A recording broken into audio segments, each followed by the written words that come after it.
Jnanakosha, Puranas. सर्गच्च प्रतिसर्गच्च वंशो मन्वन्तराणि च वंशानुचरितं चैव पुराणं पञ्चलक्षणम्. Vamana Purana. Tales of Demons. Andhak, the Demon King. Sage Narada was curious to know how the Demon King Andhak behaved with the deities. He asked Pulasya in this regard. Pulasya replied, after ascending the throne, Andhak did a severe penance to please Lord Shiva and received a boon according to which he could neither be killed by the deities nor by any mortal. He also received another boon according to which even fire could not burn him. Andhak appointed Sukracharya as his chief priest. He defeated the deities and had gained control over the whole earth. Once Andhak had gone to see the beautiful sight of Sumeru mountain. Indra, after making adequate arrangements for the security of his capital Amaravati, came forward to fight him with a huge army. A fierce battle was fought between both the armies. The whole atmosphere was covered in darkness due to the dust. It became difficult for the warriors of both the sides to distinguish between friend and an enemy.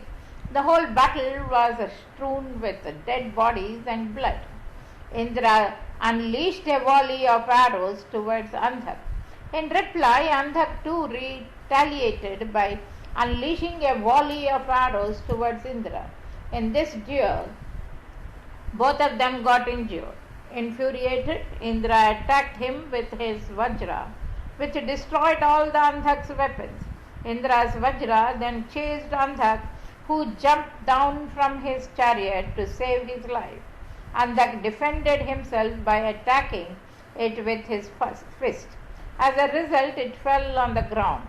Indra then attacked Andhak by unleashing a volley of arrows in his direction. Andhak dodged the assault and ran towards him menacingly. He attacked Airavat, the elephant and mount of Indra, with such force that it became paralyzed. Seeing his elephant in such a pitiable condition, Indra picked up his Vajra and ran inside the fort to save himself. Andhak then single-handedly destroyed Indra's whole army. Yamraj was fighting from the deity's side. He attacked Prahlada, who was fighting from Andhak's side. It became impossible for Yamraj to match Prahlada's valor and bravery. As a result, he was forced to flee from the battlefield. In spite of having mighty warriors like Varuna and Agni in their ranks, the deities could not match the valor of the demon's army, which comprised of valiant and brave fighters like Virochana, Maya and Sambar. Ultimately, the deities were defeated in this battle. The victorious demon king Andhak returned to Patala Loka with his army. Sukeshi's queries. Sukeshi was the son of demon king Vidyut Keshi. He was a great devotee of Lord Shiva. Being pleased by his devotion, Lord Shiva had blessed him with invincibility and gifted him a city which was situated in the sky. Sukeshi was a virtuous and just king. Once he had gone into the Magadha forest, where he found numerous sages engrossed in meditation. After introducing himself to the sages, he expressed his desire to know about the path that led to benediction. He also wanted to know how a man could achieve respectability and contentment in his life. The sages told him that a man could achieve benediction only by following the path of dharma.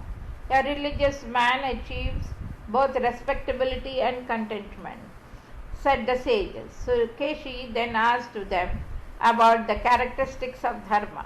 The sages revealed to him that the deities engage themselves in religious activities like yajna, self-study, study of Vedas and worship of Lord Vishnu. So all these activities are the dharma of the deities. The dharma of the demons consists of negative qualities like jealousy, but they have profound knowledge in policy matters and have great devotion towards Shiva, said the sages. The Siddha's dharma is to engage himself in activities like practice of yoga, study of Vedas, self-realization and devotion to both Lord Vishnu and Shiva, said the sages. In this way, the sages enlightened Sukeshi on the dharma of different sections of divine entities. At last, Sukeshi requested the sages to tell something about the hell. The sages replied that altogether there were 21 hells. The name of the first hell is Raurava, which covers the area of 2000 yojanas. The second hell, Maharaurava, is twice the area of Raurava. Similarly, the names of remaining hells are Tamishra, Andhata Mishra, Kalachakra, Aparhita, Jhatiyantra, Asipat Ravana, Tapta Kumbha, Kuta Shalmali, Karpatra, Swabhojan, Sandash, Lohapind, Kalmasitka, Ksharandhi, Krimi Bhojan, Vaitarnandi, Shanti Prayobhojan, Shatrugradhar, Nishita Chakra and Soshanam. Sinful deeds. Sukeshi asked the sages about the sinful deeds which leads to hell. The sages replied, people who condemn Veda, deities, Brahmins, go to hell. Those who don't believe in religious texts like Puranas, or those who cause obstacles in the accomplishment of yajna, or those who prevent a charitable man from giving donation, also go to hell.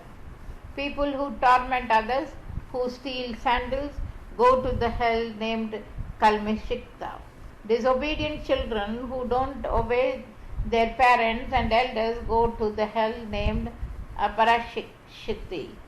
People who touch their elders with their feet go to Naraka.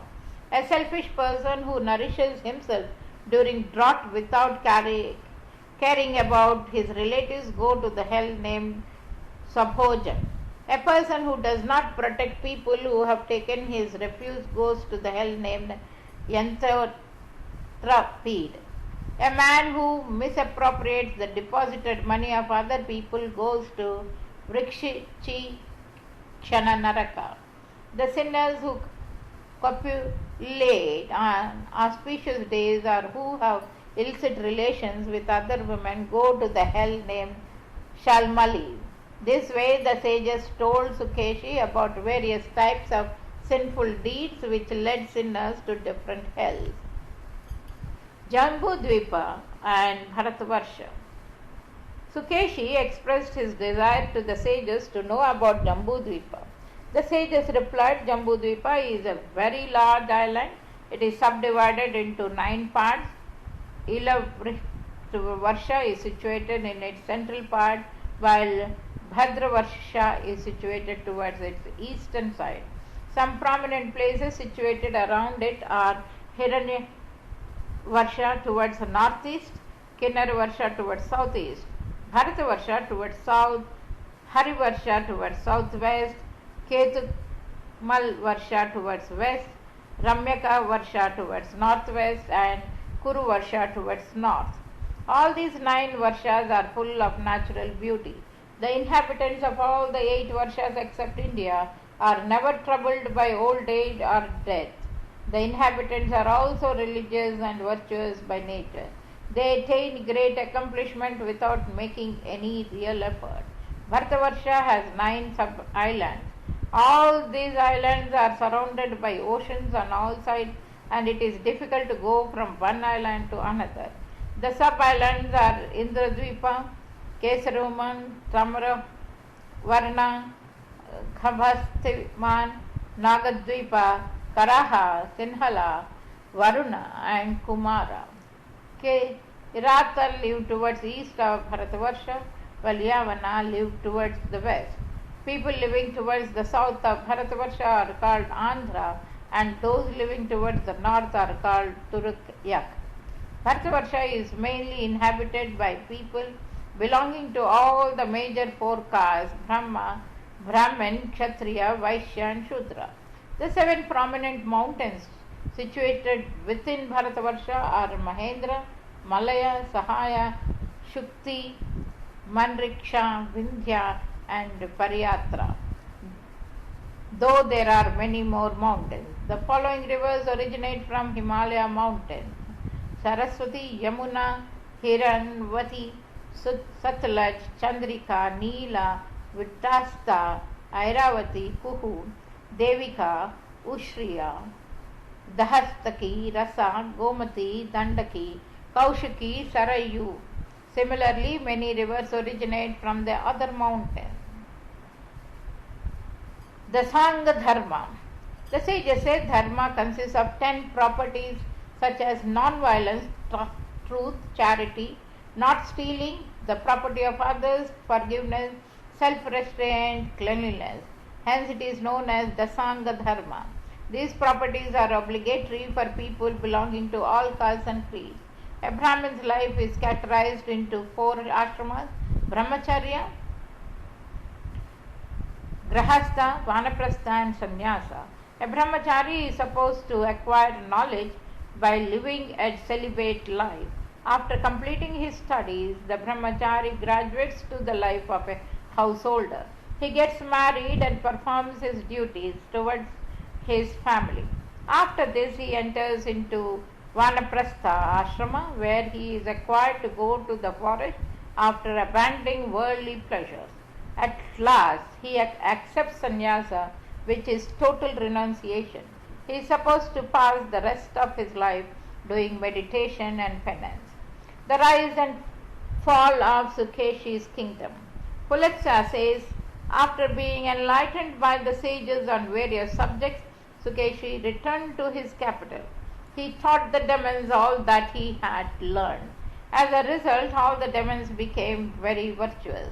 The newly attained virtuosity and religiousness made the demons invincible and powerful.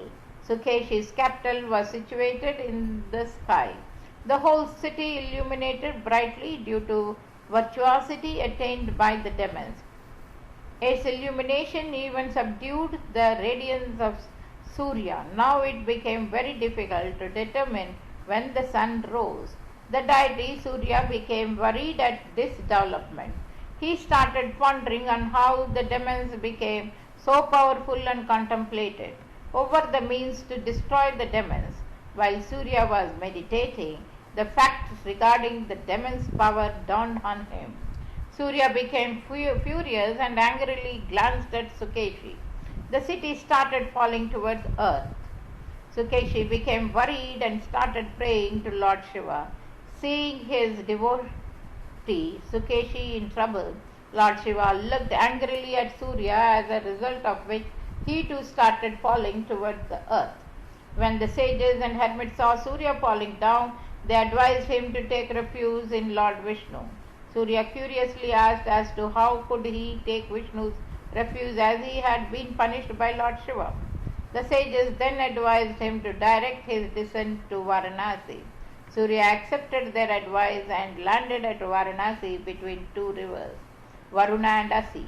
He was feeling restless because of severe heat, and so he decided to take a bath in the Asi river.